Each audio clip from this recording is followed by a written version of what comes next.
Hello दोस्तों, मैं प्रमोद कुमार आप सभी का स्वागत करता हूं आपके अपने यूट्यूब चैनल ट्रिकीडोज में। ट्रिकीडोज योर एजुकेशन लोड्स। दोस्तों, आज हम बात करेंगे जो विश्व में कृषि है, एग्रीकल्चर, कल्टीवेशन, उनके बारे में। चलिए देखते हैं।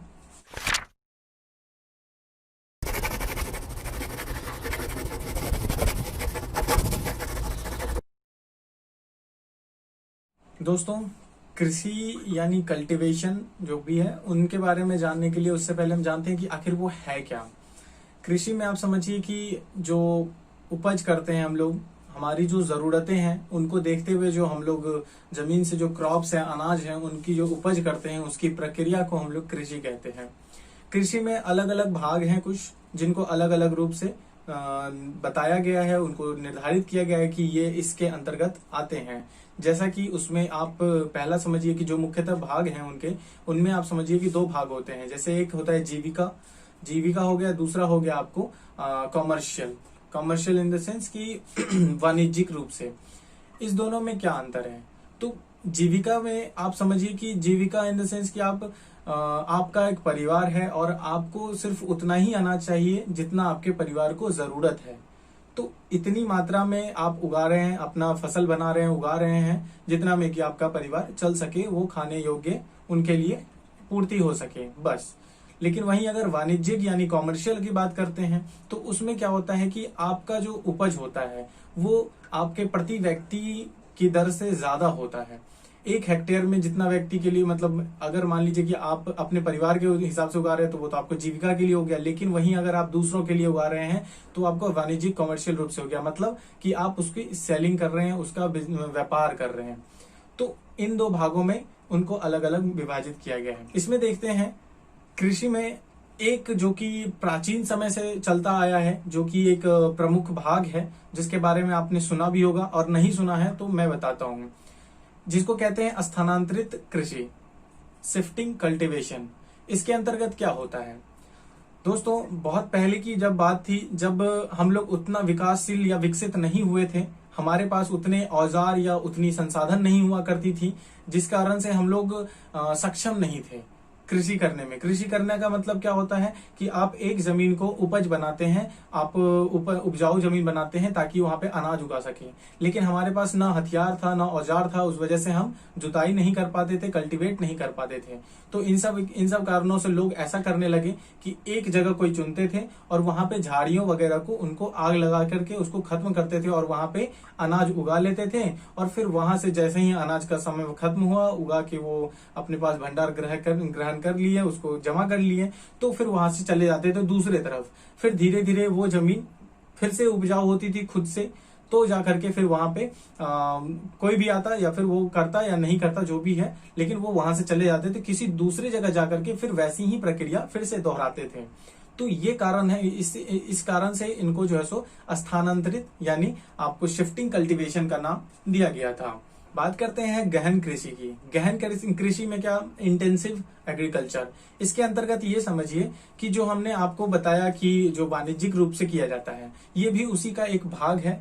जो आपको समझाएं कि गहन कृषि में क्या होता है कि हम आपको इतना अनाज उगाते हैं जो प्रति हेक्टेयर जो उपज होगी वो किसी भी व्यक्ति से कहीं ज्यादा मात्रा में होगी। मतलब हम किसी व्यापार के लिए या फिर लोगों को देने के लिए या जो भी हो, ज्यादा मात्रा में उपज अगर आप कर रहे हैं तो वो गहन कृषि में आता है। फिर वही बात करते हैं रोपण कृषि। तो रोपण कृषि आप समझिए कि जो आपको नगदी फसल होते हैं, नगदी फसल इन द सेंस कि आपने उसको बोया, तुरंत लिया और जाके मार्केट में बेचा है, तुरंत उससे पैसे आ गए। जैसे कि फल हो गए, फिर से उसके बाद सब्जियां हो गई, फिर से आपको फूल वगैरह हो गए। तो इन सब को आप नगदी फसल में, जिसको कि कैश क्रॉप्स कहते हैं, तो उन सब के अंतर्गत आता है। फिर बात करते हैं डेयरी फार्मिंग की। डेयरी फार्मिंग में आप यही समझिए कि डेयरी से आपको एक ही चीज ध्यान आता होगा, दुग्ध उत्पादन। तो सही है, आप सही सोच रहे हैं कि इसको दुग्ध उत्पादन ही कहते हैं। इसके अंतर्गत जो भी उपज होती है। उपज इन द सेंस कि आपको अंतर्गत जो डेयरी के अंतर्गत जो भी यूजफुल चीजें हैं, उनके खाद्य की जो गाय, इन लोगों को चारा का जरूरत पड़ता है या घास भूसे का जरूरत पड़ता है, उनकी उपज की जाती है और दुग्ध उत्पादन को बढ़ावा दिया जाता है इसके अंतर्गत।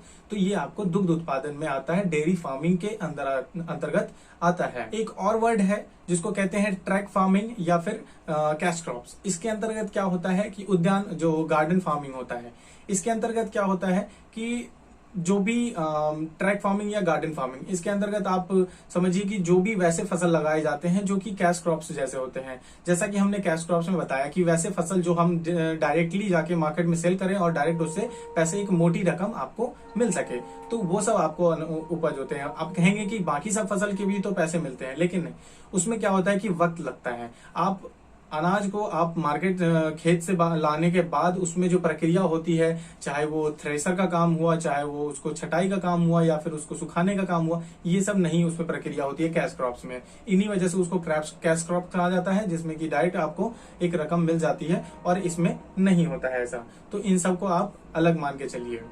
फिर उसी में आता है एक, ये आपको होता है ड्राई लैंड एग्रीकल्चर। इसके अंतर्गत क्या होता है कि वैसी फसल का आप उपयोग करते हैं जो कि आपको, जिसमें आपको इरिगेशन का यूजफुल नहीं है, मतलब उसमें पानी की जरूरत नहीं है और आप एक बार उसको लगा दिए और उसका यूज होता चला गया। जैसे कि आप कटहल का पेड़ जानते होंगे जो जैक फ्रूट कहलाता है, उसमें देखिए कि आप उसको पेड़ लगा दिए, उससे हमें खाने योग्य चीजें मिल रही हैं और उसमें आपको कोई भी सिंचाई वगैरह करने की जरूरत नहीं है। तो ऐसे ऐसे जो फसल होते हैं उनको हम इसके अंतर्गत लाते हैं, जो कि शुष्क ड्राई लैंड फार्मिंग कहलाता है। एक महत्वपूर्ण बात इसमें है जो कि है क्रॉप रोटेशन। क्रॉप रोटेशन में आप ये समझिए क्या होता है कि क्रॉप रोटेशन में आप वैसी फसल का उपयोग करते हैं, एक के बाद एक, उसके बाद उसके वो और उसके बाद वो, उस फसलों में अंतराल होता है और वो चेंजेस होते हैं। मतलब आप एक ही फसल को बार बार नहीं लगा सकते हैं।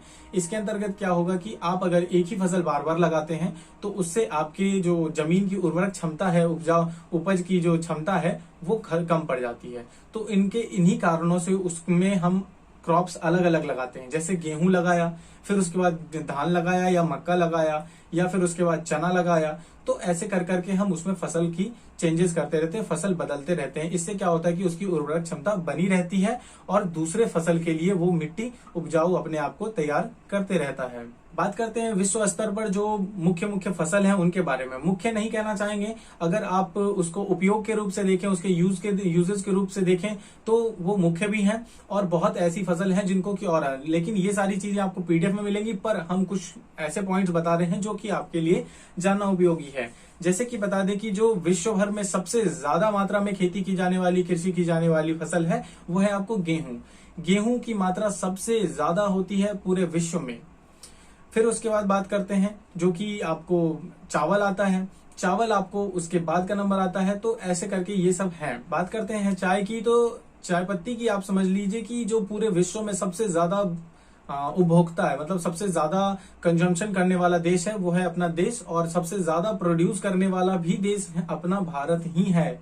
तो ये सब कुछ कुछ मुख्य पॉइंट्स हैं। तंबाकू की बात करते हैं। तंबाकू जो अपने देश में भी बहुत ज्यादा मात्रा में पाई जाती है, पर ये देखा जाए तो तंबाकू बाकी और अन्य देशों में भी बहुत ज्यादा मात्रा में पाई जाती है। इनके जो इम्पोर्टेंट कंट्रीज हैं उनकी बात आगे करेंगे, लेकिन इसमें जानिए कि जो तंबाकू है वो आपको दोमट मिट्टी में इसके उपज के लिए दोमट मिट्टी आपको बहुत उपयोगी है। बात करते हैं जैसे कुछ एक और पॉइंट्स मैं बताना चाहूंगा जो कि है कपास।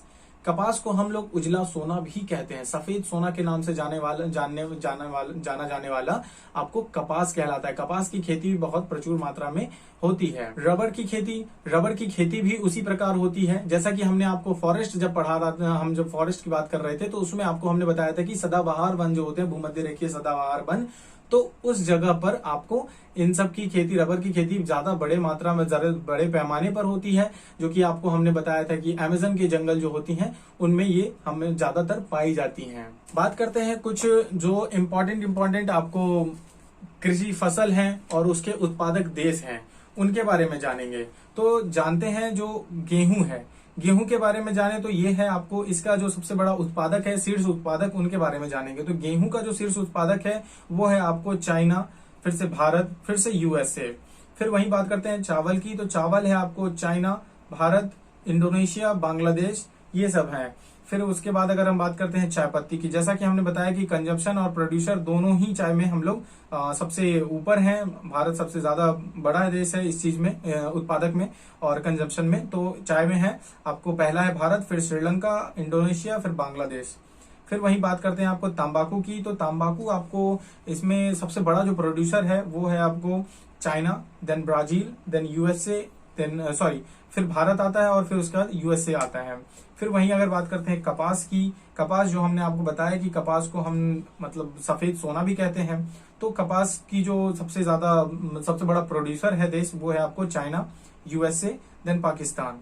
फिर एक जो इम्पोर्टेंट हमने रबर के बारे में बताया, तो रबर के बारे में जानिए कि रबर जो है सबसे ज्यादा आपको, जैसे कि हमने अमेजन के जंगल के बारे में बताया, लेकिन उसमें आप देखिए कि Thailand, Indonesia, Vietnam, then Bharat, then आपको चाइना। तो ये सब बड़े बड़े कंट्रीज इन सब में आते हैं। इन सब के प्रोड्यूसर सबसे ज्यादा, मतलब जहां पे सबसे ज्यादा बड़े मात्रा में उपज होती है उसको हम काउंट करते हैं। तो दोस्तों ये था आपका कृषि का जो बेसिक पॉइंट्स है वो सब। लेकिन इसके अगर विस्तारित रूप से आप अगर देखते हैं कुछ स्टेटमेंट्स वगैरह या फिर इसके अंतर्गत क्या क्या पॉइंट्स आते हैं, तो उनके लिए आपको पीडीएफ देखना पड़ेगा और वो बहुत जरूरी है, क्योंकि हम एक समझाने मात्र से आपको इस वीडियो में बता रहे हैं। दोस्तों लॉकडाउन का वक्त तो खत्म हो चुका है, पर अब लॉकडाउन से ज्यादा सीरियस कंडीशन आ चुकी है, क्योंकि लॉकडाउन हट चुका है और आपको ज्यादा ख्याल रखना ज्यादा जरूरी है। बाहर ज्यादा नहीं जाएं तो ज्यादा सुरक्षित रहेंगे। और दोस्तों हमारे वीडियोस को लाइक, शेयर, सब्सक्राइब करें और दोस्तों तक पहुंचाएं, ताकि हमें आपका सपोर्ट मिल सके और हम आपके लिए ऐसे ही काम करते रहें। Thank you so much.